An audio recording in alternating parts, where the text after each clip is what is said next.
हमने पढ़ाया था प्रेजेंट कंटीन्यूअस टेंस और प्रेजेंट कंटीन्यूअस टेंस का अफर्मेटिव बताया था। आज जानते हैं कि हमारा सेंटेंस 5 प्रकार का होता है। तो एसर्टिव जो होता है हमारा एसर्टिव सेंटेंस, उसमें 2 भाग होते हैं, एक अफर्मेटिव और एक नेगेटिव। तो आपको मैं अफर्मेटिव पढ़ा दिया था, अब मैं आपको प्रेजेंट कंटीन्यूअस टेंस का नेगेटिव सेंटेंस पढ़ाऊंगा। अब सबसे पहले बात आती है कि नेगेटिव सेंटेंस कहते किसे हैं। इसको हिंदी में कहते हैं नकारात्मक। तो इसके डेफिनेशन सबसे पहले सुनिए कि किसी कार्य का करना या होना उसको अस्वीकार किया जाए तो हम उसे नकारात्मक वाक्य कहते हैं। देखिए, सबसे पहले आपको इसको ट्रांसलेट करना है निगेटिव वाले को, तो क्या करना पड़ेगा। देखिए, ये फार्मूला अगर आप याद कर लेते हैं तो आप कोई भी प्रेजेंट कंटीन्यूअस टेंस का नेगेटिव आपको तो आप उसे ट्रांसलेट कर लेंगे। देखिए, सबसे पहले आप सब्जेक्ट ढूंढेंगे, ठीक है। फिर सब्जेक्ट के बाद अगर हमारा सब्जेक्ट एक वचन है तो इज लगाएंगे, बहुवचन है तो आर लगाएंगे, अगर आई है तो एम लगाएंगे। उसके बाद हम मेन वर्ब ढूंढेंगे। मेन वर्ब की हिंदी में कहते हैं मुख्य क्रिया। तो मेन वर्ब की फर्स्ट फॉर्म आप जानते हैं, क्रिया की अवस्थाएं 4 अवस्थाएं होती हैं। पहली अवस्था, दूसरी अवस्था, तृतीय अवस्था और चौथी अवस्था, जो आईएनजी फॉर्म कहते हैं। तो उसके बाद ऑब्जेक्ट, फिर अदर वर्ड। तो देखिए, जैसे यहाँ पे एग्जाम्पल दिया हुआ है कि राघव खेत में काम नहीं कर रहा। अब इसको आपको इंग्लिश में ट्रांसलेट करना है। तो सबसे पहले आपको पहचानने का तरीका लिखाया था पिछली क्लास में कि जिन हिंदी वाक्यों के अंत में रहा है, रही है, रहे हैं आदि शब्द आते हैं, ऐसे वाक्य प्रेजेंट कंटीन्यूअस टेंस के अंतर्गत आते हैं। तो इसमें देखिए रहा है, यानी हम तुरंत हमें पता चल गया कि प्रेजेंट कंटीन्यूअस है। लेकिन इसमें नहीं शब्द जो आया है, इससे हमें पता चला कि ये प्रेजेंट कंटीन्यूअस का नेगेटिव है। अब यही फार्मूला, सबसे पहले हम सब्जेक्ट ढूंढेंगे। सब्जेक्ट हमारा क्या है, ये कह रहा है सब्जेक्ट को। सब्जेक्ट को हिंदी में कर्ता कहते हैं, इंग्लिश में कहते हैं सब्जेक्ट। तो कर्ता हमारा क्या है, कैसे ढूंढेंगे, आपको बताया था ट्रिक कि कौन या किसको लगा के ढूंढेंगे। कौन खेत में काम नहीं कर रहा है, तो तुरंत हमें पता चलेगा राघव। तो सबसे पहले हम राघव को अंग्रेजी में लिखेंगे, राघव लिख दिया। फिर हम पता लगाएंगे कि हमारा सब्जेक्ट है वो एक वचन है कि बहुवचन। तो हमें पता चला कि राघव एक है, 1 पर्सन है, तो क्या कहते हैं, राघव की अंग्रेजी लिखेंगे। उसके बाद फिर हम सिंगुलर है तो ये इज लगाएंगे। फिर उसके बाद यहाँ नहीं के लिए नॉट लगाएंगे। फिर काम कर रहा है तो काम करना की अंग्रेजी वर्क होती है, उसमें आईएनजी जोड़ेंगे फार्मूले के हिसाब से।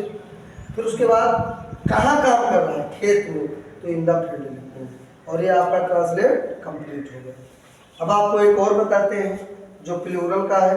देखिए दूसरा एग्जाम्पल, सनी और सुधीर।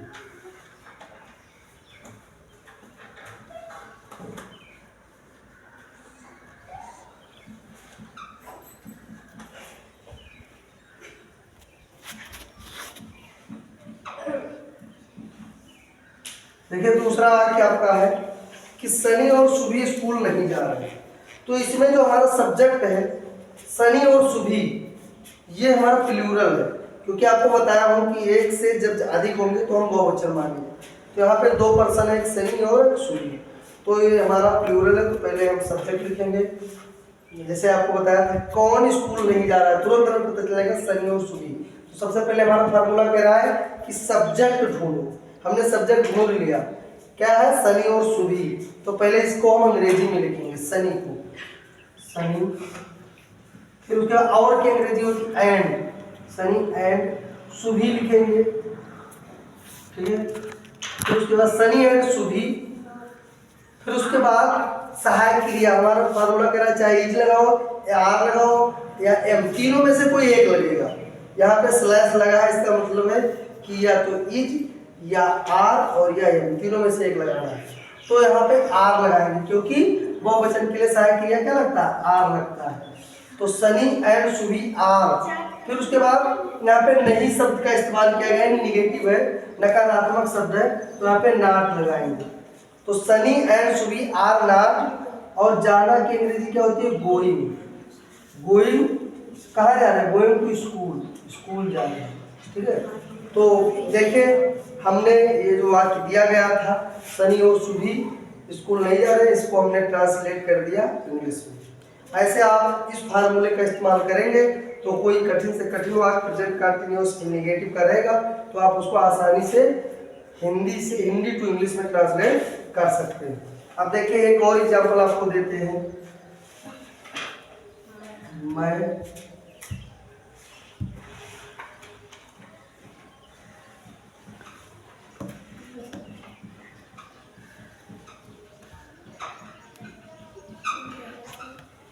देखिए अगला वाक्य है, मैं घर पर चाय नहीं पी रहा हूँ। इसमें देखिए किसी बात को अस्वीकार किया जा रहा है कि मतलब मैं क्या कहते हैं, घर पर चाय नहीं पी रहा हूँ। तो ये हमें तुरंत पता चल जाएगा कि ये हमारा वाक्य क्या है, निगेटिव है। ठीक है। अब देखिए सबसे पहले हम सब्जेक्ट ढूंढने में, हमारा फार्मूला कह रहा है सब्जेक्ट ढूंढो। सब्जेक्ट ढूंढने के लिए मैंने बताया था कौन है किसको, कौन घर पर चाय नहीं पी रहा है, तुरंत हमें पता चलेगा मैं। तो मैं कौन, अंग्रेजी क्या होती, आई होती है। क्या होती, आई। अब आई के साथ सहायक क्रिया तो ये लगेगा तीनों में से एक, तो आई के साथ एम लगता है। मैं आपको बताया था कि जो एम हमारा बना है सहायक क्रिया वो प्रेजेंट कंटिन्यूअस में आई के साथ ही शुरू लगता है और किसी के साथ नहीं। तो यहाँ आई के साथ क्या लगेगा, एम। क्या लगेगा, आई एम। ठीक है।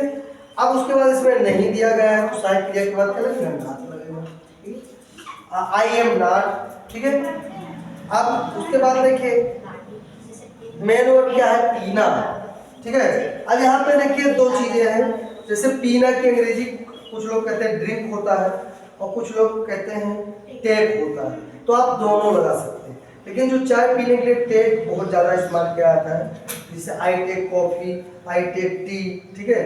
ड्रिंक जैसे हम पानी पीते हैं, कोल्ड ड्रिंक पीते हैं या कुछ और पीने के लिए, दूध पीने के लिए लगा सकते हैं।